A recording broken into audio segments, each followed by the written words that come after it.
Hi friends, मैं हूँ Rajshree Kabra. Welcome करती हूँ आप सबका only on physics lab the learner destiny. आज अपना द स्टैटिस्टिकल मैकेनिक्स इस सब्जेक्ट का फर्स्ट यूनिट जो था अपना the statistical basis of thermodynamics, उसका 6th लेक्चर है। And this 6th lecture is the last lecture of the statistical basis of thermodynamics. आज अपना ये जो यूनिट है, फर्स्ट यूनिट कंप्लीट होने वाला है और कल से अपन स्टार्ट करने वाले हैं सेकेंड यूनिट, जो कि है the ideal classical gas. Okay, first unit का लास्ट बट इंपॉर्टेंट टॉपिक आज अपन लेने वाले हैं लिवोइस थ्योरम। ये जो थ्योरम है वो हार्ट है फर्स्ट यूनिट का। तो चलिए शुरू करते हैं। तो let's get started guys. Firstly अपन देखने वाले हैं the statement of Liouville's theorem. तो स्टेटमेंट क्या है? स्टेटमेंट में ये है कि if you have a phase space, अगर आपके पास कोई फेस स्पेस है और उसकी जो फंडामेंटल प्रॉपर्टीज है, अब फेस स्पेस की फंडामेंटल प्रॉपर्टीज कौन कौन सी है, जैसे प्रेशर हो गया, वॉल्यूम हो गया, डेंसिटी हो गई, टेम्परेचर हो गया, ये जो सारी चीजें है वो क्या है? फंडामेंटल प्रॉपर्टीज है। अब मैंने आपको क्या बोला था? इक्विलिब्रियम मीन्स व्हाट, कि ये जो फंडामेंटल प्रॉपर्टीज अगर टाइम के हिसाब से चेंजेस नहीं हो रही है तो उसे आप बोलोगे फंडामेंटल, तो आप उसे क्या बोलोगे? इक्विलिब्रियम। तो वैसे ही यहाँ पे अगर एक आधे फेस स्पेस के फंडामेंटल प्रॉपर्टीज को यूनिकली रिप्रेजेंट करना रहा विथ बाय अ पॉइंट, एक आधे पॉइंट के थ्रू, एक आधा अगर पॉइंट है, suppose this is a point और ये एक स्पेस है, उसमें का मैंने ये वाला एक पॉइंट ले लिया, तो इस पॉइंट के जो फंडामेंटल प्रॉपर्टीज है जैसे प्रेशर, वॉल्यूम, डेंसिटी, ये जो सारी फंडामेंटल प्रॉपर्टीज है जो कि टाइम के साथ मूव कर रही है, उसे अगर मुझे यूनिकली रिप्रेजेंट करना रहा तो I will use the Liouville's theorem. अब ये जो लिवोइस है वो नाम कहाँ से आया? ये जो लिवोइस नाम है वो आया है फ्रेंच मैथमेटिशियन जोसेफ लियोई, इस वजह से इस थ्योरम का नाम लिवोइस पड़ा है। अब ये जो थ्योरम है वो 2 पार्ट्स में डिवाइड किया गया है, या फिर उसके 2 मेन स्टेटमेंट है जिसके ऊपर ये थ्योरम आधार है। तो फर्स्ट स्टेटमेंट क्या है कि the principle of conservation of density in the phase space, जो principle of conservation of density है। अब जैसे कंजर्वेशन ऑफ एनर्जी था ना, जिसमें क्या होता कि energy is neither be created nor be destroyed, मतलब वो जो है वो उतनी ही रहेगी, ना कम होगी ना ज्यादा होगी। वैसे ही अगर कोई भी आप फेस स्पेस ले रहे हो तो उसकी जो भी डेंसिटी है, डेंसिटी रो जो भी है, जो भी उसकी डेंसिटी है वो क्या रहेंगी? कंजर्व्ड रहेंगी। Means the rate of change of density with respect to time is equals to 0। ये अपन ने डेंसिटी डिस्ट्रीब्यूशन लॉ में भी ये देख लिया था। ओके, अब क्या है दूसरा? The principle of conservation of extension.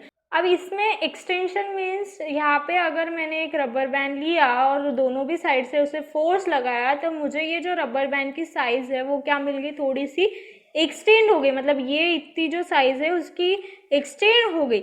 But अगर मैं फेस स्पेस की बात करूँ तो एक्सटेंशन पॉसिबल नहीं है, और अगर एक्सटेंशन हुआ भी तो not for a single point, अगर कोई भी सिंगल फेस पॉइंट पे एक्सटेंशन नहीं होगा, वो पूरे सिस्टम के लिए होगा। ओके, मतलब ऐसा नहीं हो सकता कि एक पॉइंट एक्सटेंड हो रहा है और दूसरा नहीं हो रहा है। मतलब क्या कि डेल ऑफ गैमा, अब ये जो गैमा है वो मैंने आपको गैमा स्पेस बताया नहीं। Gamma space means like a phase space ही होता है जिसमें उसकी वैल्यू होती है del of gamma. Del of gamma की जो वैल्यू है वो होती है del of X, del of Y and del of Z, और उसके साथ साथ मतलब ये 3 पोजिशन वेक्टर, और उसके साथ साथ del of P of X. अब ये नीचे लिख रही हूँ मैं लेकिन मल्टीप्लीकेशन में। Okay, del of P of X, del of P of Y and del of P of Z, ये जो होता है वो होता है gamma space. Like a phase space ही गैमा स्पेस होता है। तो rate of change of that gamma space is equals to 0। Means what की जो गैमा स्पेस है, मतलब जो भी एक्सटेंशन है वो पॉसिबल नहीं है। या फिर आप बोल सकते हो कि the disposal of a particular number of a phase point, अगर किसी फेस पॉइंट का डिस्पोजल हो रहा है तो वो throughout the phase space conserve रहेगा, क्या कि बैलेंस करना जरूरी है। तो this is 2 statement of Liouville's theorem जो कि बहुत ज्यादा इंपॉर्टेंट है। ओके, अब अपन देखने वाले हैं the proof of Liouville's theorem. Proof अपन करेंगे दोनों part A and part B. अब पार्ट ए है principle of conservation of density in the phase space. अपन देखने वाले हैं पार्ट 1 का proof. Consider a element of a volume del gamma is in the phase. Consider the element of volume del gamma. Del gamma का एक element लिया मैंने, volume लिया जो कि है फेस स्पेस में, तो उसका वॉल्यूम क्या हो जाएगा, डेल गैमा। अब डेल गैमा अगर वॉल्यूम है तो उसमें suppose this is a volume, अगर मुझे ये वाली सिस्टम है उसका वॉल्यूम लेना है तो इसमें क्या है, ये dot dot dot dot dot मतलब n नंबर ऑफ डॉट्स है। ओके, अब n नंबर ऑफ डॉट्स है तो ये क्या हो गया, ये पूरे सिस्टम का अगर मैंने या फिर पूरे एलिमेंट, एक एलिमेंट पकड़ा और उसका मैंने बोल दिया वॉल्यूम है डेल गैमा, ये जो सिस्टम है उसके हर एक पॉइंट का कुछ ना कुछ वॉल्यूम होगा। तो मैंने ये रिप्रेजेंट कर लिया Q1, Q2, Qf, P1, P2, Pf। This is our first equation for P's and Q's, P coordinates and Q's coordinates के लिए। अब यहाँ पे मैंने वॉल्यूम कंसीडर किया था, अब अपन लेंगे डेंसिटी। अब डेंसिटी अपन डिनोट करते हैं रो से, नंबर ऑफ एलिमेंट्स और number of particles in total area, number of particles in total area.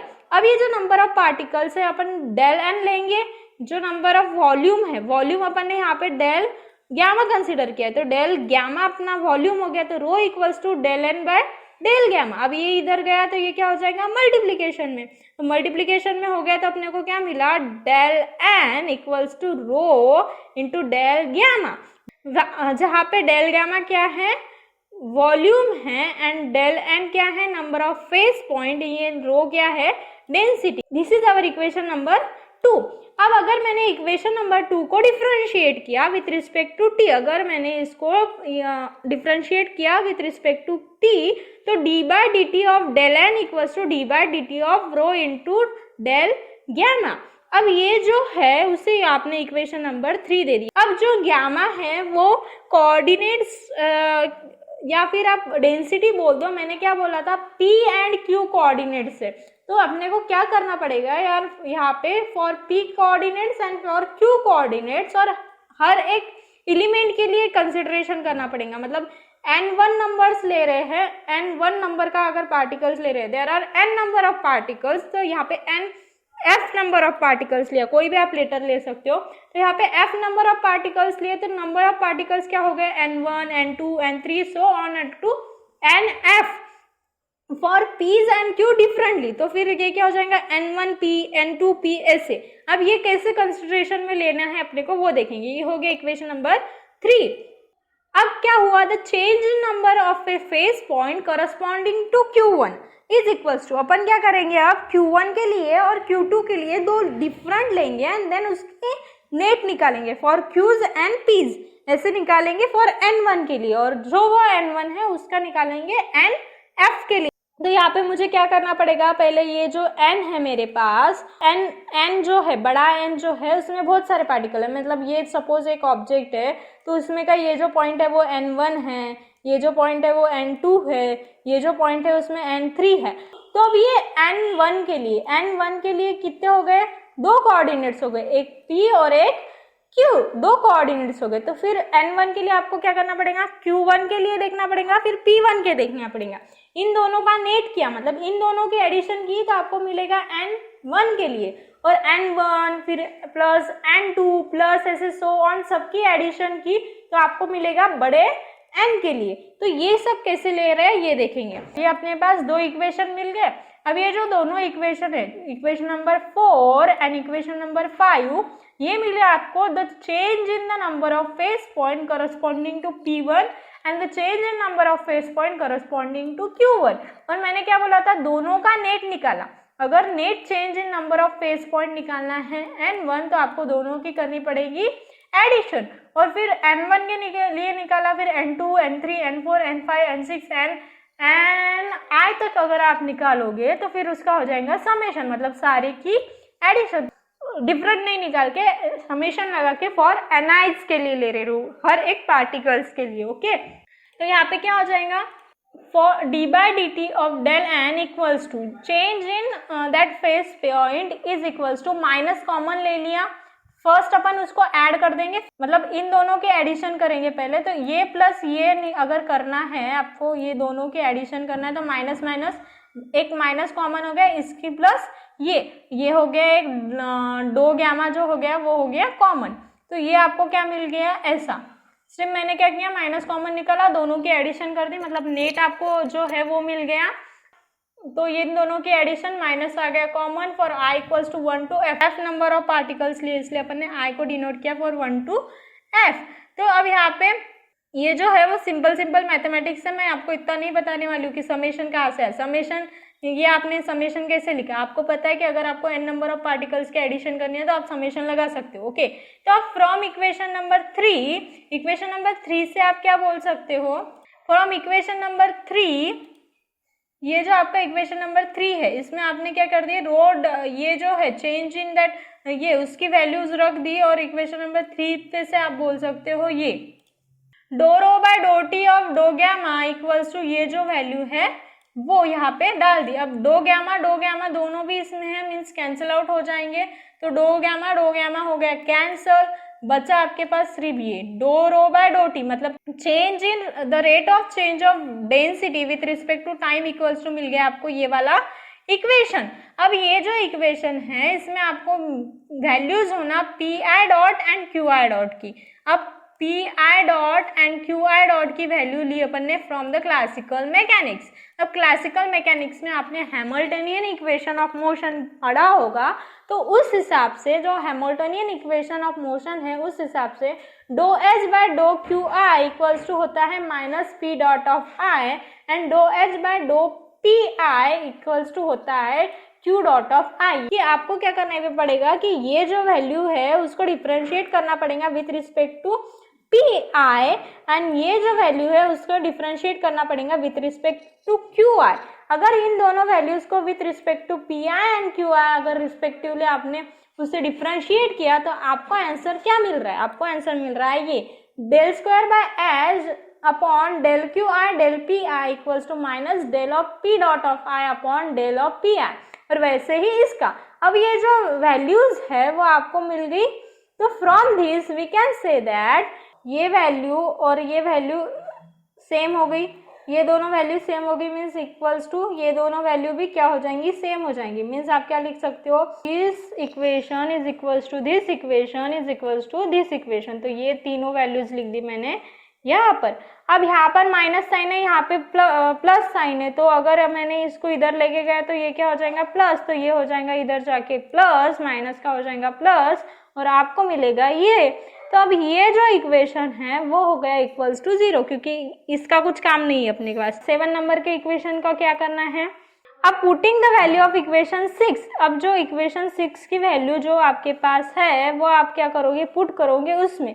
फिर आपको अगर इक्वेशन 6 और 7 को अगर आपने एडअप कर लिया तो आपको मिलेगा del rho by del T equals to summation of ये जो आपने वैल्यू निकाली वो ये वैल्यू मिल गई। ओके, अब आपके पास मिल गया एक इक्वेशन। अब इस इक्वेशन को नंबर दे दिया आपने 8, और ये जो इक्वेशन है उसे ही बोलोगे आप Liouville's theorem. This result is known as Liouville's. अब अगर अपन ने यहाँ पे माइनस साइन है और इसको इधर लेके गया तो ये हो जाएगा प्लस साइन, सॉरी ये यहाँ पे ब्रैकेट होना चाहिए था, यहाँ पे प्लस का माइनस, ये ब्रैकेट माइनस मल्टीप्लीकेशन में है तो ये माइनस माइनस हो जाएगा माइनस, और ये दोनों भी जाके हो जाएंगे इधर plus. Okay, del rho by del T plus summation of I equals to 1 to f del rho by del of Q I dot plus del rho by del of P I dot equals to 0। This is equation number 9। And ये जो equation number 9 है, मतलब आपको simple क्या करना है, Q dot of आई और P dot of I को in the form of that equation लिखना है, means in the form of del Q by del T इसको लिखना है, और फिर generalize this equation for Ps and Qs. F of Ps और क्यूज के लिए उसको आपको जनरलाइज करना है, कुछ भी नहीं है यहाँ पे। आपको सिंपल क्या करना है, ये जो पी डॉट की वैल्यू है एंड क्यू डॉट की वैल्यू, अब पी डॉट और क्यू डॉट क्या होता है आपको पता है, differentiate with respect to time. तो ये जो वैल्यू है वो लिखना है, इसकी ओरिजिनल वैल्यू लिखना है, और ये ओरिजिनल वैल्यू लिखने के बाद आपको मिलेगा ये ओरिजिनल वैल्यू लिखने के बाद में आपको मिलेगा ये इक्वेशन जो कि है जनरलाइजिंग फिर इस इक्वेशन को आप जनरलाइज करोगे for Ps and F Qs के लिए एफ के, तो इसको आप जनरलाइज करोगे तो आपको मिलेगा ये। बट यहाँ पर जो है इक्वेशन नंबर 10 और 9 को मिलाया तो आपको मिल जाएगा del rho by del T equals to 0। ये जो 9 नंबर का इक्वेशन है जिसमें आपने निकाला था ये वैल्यू जो है वो हो गई 0, और अपन ने अभी जो सामने इक्वेशन नंबर 10 लिखा तो ये जो वैल्यू ये है राइट हैंड साइड, तो राइट हैंड साइड जो है वो पूरी की पूरी हो गई आपकी 0। अब राइट हैंड साइड 0 हो गई तो आपको मिलेगा del rho by del T is equals to 0 means the principle of conservation of density, मतलब rate of change of density with respect to time is equals to 0। ये था अपना फर्स्ट पार्ट। अब अपन जाएंगे सेकंड पार्ट पे। Second part में आपको प्रूफ करना है जो प्रिंसिपल ऑफ एक्सटेंशन है, मतलब do by do T of del gamma जो है वो इक्वल्स टू 0 है। अब आपको पता है कि रो इज इक्वल्स टू, आपको क्या पता है डेंसिटी, क्या कैसे बोल सकते हो आप, density is equals two numbers जो भी पार्टिकल के नंबर है अपॉन नंबर ऑफ वॉल्यूम। तो यहाँ पे अपन ने वॉल्यूम डिनोट किया है डेल गैमा से, तो ये होता है। तो इसको अगर आपने रीअरेंज कर दिया तो ये चला जाएगा इधर मल्टीप्लीकेशन में और आपको मिलेगा ये इक्वेशन, इसको आप दोगे इक्वेशन नंबर 1। अब इस फर्स्ट इक्वेशन को आप विथ रिस्पेक्ट टू टी क्या करोगे, डिफरेंशिएट करोगे। अगर मैंने इसको डिफरेंशिएट कर दिया विथ रिस्पेक्ट टू टी तो यहाँ पे आपको मिल गई दो वैल्यूज, एक रो एक डेल ऑफ गैमा, मतलब u इंटू वी का रूल। अब यहाँ पे u इंटू वी का रूल लगा दिया तो first into derivative of second plus second into derivative of first, u into V rule. Conservation of extension के लिए आपको ये प्रूफ करना है। तो ये प्रूफ करने के लिए आपको ये बात पता है कि जो डेल एन है वो कांस्टेंट है, जो नंबर ऑफ पार्टिकल है वो कांस्टेंट रहने वाले हैं। और फ्रॉम द फर्स्ट पार्ट आपने ये भी बता दिया कि रो जो है वो भी कांस्टेंट है, मींस डेंसिटी कांस्टेंट है, means what the rate of change of density भी कांस्टेंट है। अगर ये दोनों चीज ये दोनों जो है del rho by del T 0 है और डेल ऑफ एन कांस्टेंट है तो आपको क्या मिलेगा, रो ये जो वैल्यू है आपने u इंटू वी का रूल लगाया ना, ये हो जाएंगी वैल्यू 0। अब ये वैल्यू अगर 0 हो गई, ये जो इधर की साइड है वो क्या थी, कांस्टेंट थी, तो डिफरेंशिएशन ऑफ कांस्टेंट क्या हो गया 0, मीन्स बचा क्या ये ओनली, तो ये हो गया इक्वल्स टू 0, ये जो हो गया वो हो गया इक्वल्स टू 0। और यही तो आपको प्रूफ करना था। अब सिर्फ यही प्रूफ नहीं करना था, यहाँ पे रो जो है वो मल्टीप्लीकेशन में, इधर जाके हो जाएगा डिवाइडेशन में, तो 0 से कुछ भी डिवाइड करो कुछ फर्क पड़ेगा नहीं, तो आपको मिलेगा do by do T of del gamma is equals to 0 means what the rate of change of that gamma space is equal to 0 means what the conservation of extension is proved। तो ये था अपना second part. This is the proof of part 1 and part 2 of Liouville's theorem. Please अगर मेरे videos आपको पसंद आ रहे हैं तो लाइक कमेंट एंड सब्सक्राइब करना ना भूलिए मेरे चैनल को। और एक बात, this is the end of first unit. First unit का आज का लास्ट जो लेक्चर था वो था 6 नंबर का लेक्चर लिवॉइस थ्योरम। अब कल से from the next video of statistical mechanics we are starting our second unit जो कि है आइडियल क्लासिकल गैस। अब आइडियल क्लासिकल गैस अपन करेंगे कल से स्टार्ट, तो stay tune for ideal classical gas. चलिए मिलते हैं नेक्स्ट वीडियो में।